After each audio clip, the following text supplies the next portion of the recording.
अधिकारी को भ्रष्ट अधिकारियों सख्त सख्त कार्रवाई होनी चाहिए। हमारी पहली ये मांग 302 का मुकदमा होना चाहिए। एक तो श्याम सुंदर और एक है मुकेश सोनी, उन्होंने पैसे के लिए प्रताड़ित किया। बार बार पैसों की मांग कर रहे थे कि पैसे लाओ नहीं तो अंदर जेल में पटक देंगे। घर वाले भी भेजेंगे नहीं, बच्चों को भेजेंगे नहीं। जयपुर साइड देख लेना। नमस्कार, आप देख रहे हैं अपडेट इंडिया। मैं आपके साथ सोनू ढाका। आज जयपुर में एक बड़ी घटना हुई जहां एक जालोर के निवासी ने जो यहां तैयारी कर रहे थे और एक लेक्चरर की पोस्ट से सस्पेंशन चल रहा था, साथ ही उन्होंने आज सुसाइड कर लिया। वहीं परिजनों का कहना है और उन्होंने लेटर भी लिखा है कि प्रशासन ने मेरी हत्या की है, मैं मर नहीं रहा हूँ। सर, आप अभी आए हो या आपको कब पता चला कि अपना बेटा ये कर रहा है? हमको कल पता चला है। वक्त पता था, सुबह हम आए यहाँ। ये घटना कितने बजे हुई? कल बोल रहे 6 बजे हुई। कितना बजे हुई? हाँ, शाम को। तब हम यहाँ आए।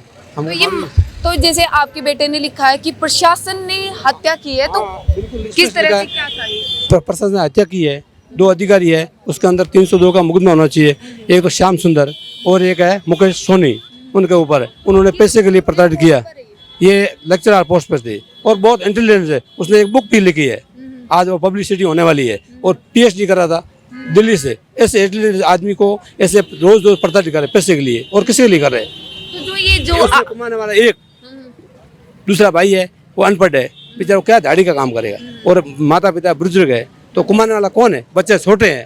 अब इससे बड़ा तो शर्मनाक बात क्या है? क्या बोले आप सरकार को? किसको क्या बोले? किसी कौन सुनेगा? तो जैसे जो लेक्चरर की पोस्ट से सस्पेंशन का क्या मामला था, उनको सस्पेंड क्यों किया गया था? भाई उसका तुम परीक्षा में इन्वॉल्व हो, अभी था भी नहीं, इन्वॉल्व हो, ऐसा करके फंसा दिया।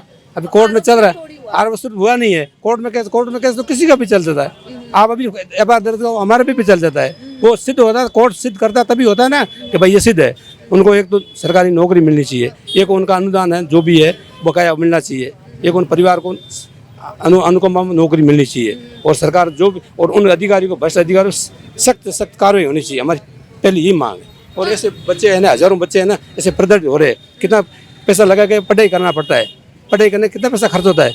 हम किसानी करते हैं, खेती बाड़ी करके हम पैसा कमाते हैं और उसको पढ़ाते हैं कि जयपुर भेजो, दिल्ली भेजो, कहीं भेजो। हम दूध बेचते हैं, बाजरा बेचते हैं, बेच के हम पढ़ाते हैं। फिर बोलते हैं ऐसा हो गया, तो ऐसे हो गया तो आप कहाँ सोए थे?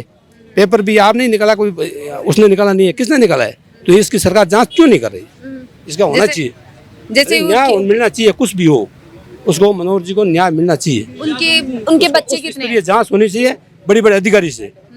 हमारी मांग तो है CBI से होनी चाहिए ऐसे अधिकारी को। अब सरकार के इंचार्ज क्या करेंगे? अब सरकार उनकी है। ये मामला जो चल रहा है कि उनको ऐसे बोला जा रहा था कि जो ये बोल रहे हैं कि अधिकारी परेशान कर रहे थे, तो ये कब से चल रहा है? भाई 2021 से चल रहा था। ये 2021 से ये पहला मामला तब आया था कि इसके पास से कोई के दूसरों के डॉक्यूमेंट पाए गए, इस आधार पे इनको निलंबित कर दिया गया। उसके बाद में जो जिसका भी फर्जी मामले में नाम आता था तो उनसे पूछते थे कि मनोहर काफ़ी पैसे वाला है, ये काम करता है बार बार। तो उनको यही था कि इनसे पैसे हटने किसी तरह से। हर कोई हमारे उस एरिया से कोई भी गिरफ्तार होता तो पूछता कि मनोहर के पास पैसे कितने हैं, आप ये बताओ हमें। और कैसे करके उसका नाम अंदर घुसेड़ देते थे। 1-2 बार उसने जो पैसे दे दिए डर से, उसके बाद वो बार बार पैसों की मांग कर रहे थे कि पैसे लाओ नहीं तो अंदर जेल में पटक देंगे। तो इससे वो परेशान होकर ये कदम उठाना पड़ा इसको। और ये कोई आत्महत्या नहीं है, ये एक सोच समझी हत्या की गई है उस बालक की। और हम यही चाहते हैं कि उनको न्याय मिले और उन अधिकारियों पे कार्रवाई हो। आप क्या लगते हैं उनके मनोहर जी की? मैं भतीज लगता हूँ और मैं भी। आपको कभी फोन पर बातचीत में ऐसा लगा नहीं कि क्या मेरे चाचा हैं वो ऐसा कदम उठा लेंगे? नहीं, हमें तो वो हमेशा मोटिवेशन ही करते थे कि आप अच्छे से पढ़ो, पर हमें ऐसा नहीं लगता था कि वो ऐसा कदम उठाएगा। मैडम जी बहुत पढ़ाई में इंटेलिजेंट था हमारा भाई, ऐसा नहीं कर सकता। लेकिन इन 2 भ्रष्ट अधिकारियों के कारण ही उसने जान ले ली। अधिकारियों ने जान ली है, वो जान दे ही नहीं सकता है।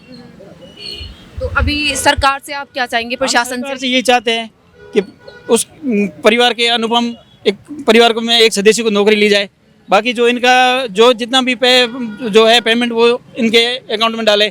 और उसके बाद में इन 2 अधिकारियों को 302 के अंदर मुकदमा दर्ज हो और तत्काल इनको सस्पेंड किया जाए और उच्च अधिकारियों से इसकी जांच करवाई जाए। हम यही चाहते हैं। तो इनकी फैमिली में कितने बच्चे हैं? इनके फैमिली में 2 बच्चे हैं, छोटे बच्चे हैं। और इसकी माँ बूढ़ी है, बाप भी बूढ़े हैं। और कमाने वाला कोई नहीं है, ये एक ही था सारा, और इन दो अधिकारियों ने छीन लिया है। तो आपको जैसे कभी ऐसे लगा हो कि मेरे चाचा हैं वो सुसाइड कर सकते हैं, ऐसा कभी मोटिवेशन उनके फेस से या बात करने से आपको लगा कि मेरे चाचा ये कदम उठा लेंगे? परंतु पहले बहुत मोटिवेट करते थे हमें भी, परंतु बाद में धीरे धीरे पे हमारे प्रेशर बढ़ने लगा पैसों का काम। उन कर्मचारी को लगभग 20 या 50 लाख से ज़्यादा रुपए दे चुके होंगे लगभग। उसके बाद हमने ज़्यादा प्रेशर तो व्यक्ति दिखा नहीं सकता, यहाँ इंटेलिजेंट है, यहीं रहते थे और क्या गए। तो आपको क्या लगता है कि अब पढ़ाई करनी चाहिए कि जब एक चाचा ने इतनी मेहनत से पढ़ाई करी, नौकरी लगे और एक शायद आरोप सिद्ध भी नहीं हुआ और उनको सुसाइड करना पड़ा, तो क्या आपको लगता है कि पढ़ाई करनी चाहिए? नहीं, घर वाले भी भेजेंगे नहीं, बच्चों को भेजेंगे नहीं, जयपुर साइड देख लेना। कि अब जैसे उनके बच्चे हैं तो आप उनको क्या बोलोगे अभी जाके? क्या बोलेंगे अब, नहीं बोल सकते, कुछ नहीं बोल सकते, कुछ नहीं बोल सकते। उनकी क्या, जैसे आप साथ में रहते हो जॉइंट फैमिली में या कैसे? पास पास में ही घर है हमारा।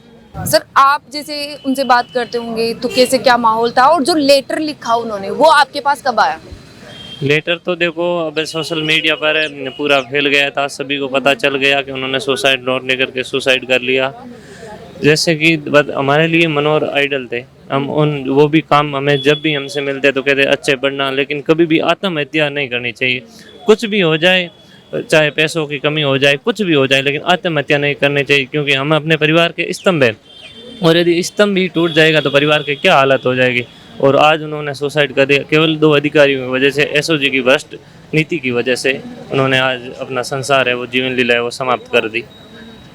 तो एक जैसे कि वहाँ पर कोई आपको लेटर भेजा तो आपने उसी टाइम की जो उनके साथ कोई रहता होगा उनको नहीं बोला कि आप भाग के देखो कि वो कहाँ है मनोहर, उन्होंने सुसाइड कर लिया, लेटर आया है? उनके साथ में वर्तमान में कौन रहते थे उनका मुझे मालूम नहीं था, लेकिन हमें किसी ने कोई कॉल किया, हमारे रिश्तेदारों ने, कि आपके जो अंकल जी हैं उन्होंने आगे ट्रेन के आगे आकर के सुसाइड कर लिया है।